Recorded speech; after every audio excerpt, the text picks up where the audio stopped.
ভাই ও বোনেরা, আজ আমরা এমন এক সত্যের কথা বলবো যে সত্য এড়িয়ে গেলে বাঁচা যাবে না, যে সত্য কবর থেকে শুরু হয়ে আখিরাত পর্যন্ত বিস্তৃত। আজকের বিষয় জাহান্নামের ভয়। জাহান্নাম সৃষ্টি করা হয়েছে নির্দিষ্ট উদ্দেশ্যে। জাহান্নাম কোনো হঠাৎ তৈরি শাস্তি নয়, এটি আল্লাহ তাআলা নিজ হাতে সৃষ্টি করেছেন। আল্লাহ বলেন, আমি জাহান্নামকে সৃষ্টি করেছি জিন ও মানুষের অনেকের জন্য। সূরা আল আরফ ১৭৯ নম্বর আয়াত।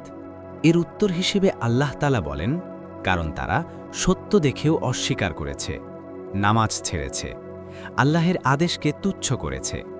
জাহান্নামের আগুন দুনিয়ার আগুন নয়।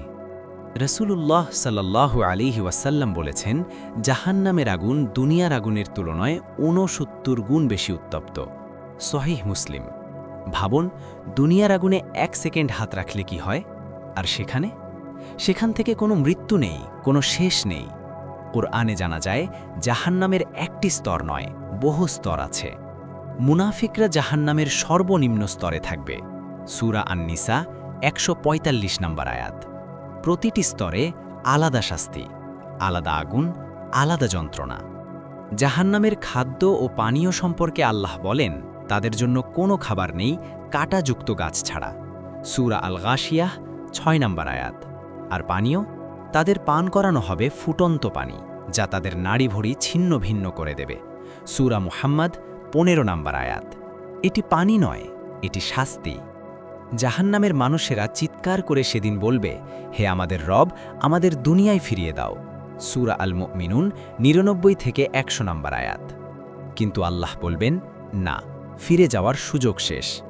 সেদিন মা সন্তানকে চিনবে না, বন্ধু বন্ধুকে ভুলে যাবে, শুধু নিজের মুক্তির চিন্তা। ভাই ও বোনেরা, আজ আমরা বলি এখনো সময় আছে, পরে তওবা করব। কিন্তু আল্লাহ বলেন, প্রত্যেক প্রাণকেই মৃত্যুর স্বাদ গ্রহণ করতে হবে। সূরা আলে ইমরান ১৮৫ নম্বর আয়াত। মৃত্যু হঠাৎ আসে, কবর প্রশ্ন করে, তোমার রব কে? সেখানে টাকা, ফলোয়ার, পরিচিতি কিছুই কাজে আসবে না। জাহান্নামের ভয় মানে হতাশা নয়, বরং এটি রক্ষা পাওয়ার দরজা। রাসূল সাল্লাল্লাহু আলাইহি ওয়াসাল্লাম বলেছেন, বুদ্ধিমান সেই ব্যক্তি যে নিজের নফসকে নিয়ন্ত্রণ করে এবং মৃত্যুর পরের জন্য প্রস্তুতি নেয়। তিরমিজি। আজও আল্লাহ ডাকছেন, হে আমার বান্দারা, তোমরা আমার রহমত থেকে নিরাশ হয়ো না। সূরা জুমার ৫৩ নম্বর আয়াত।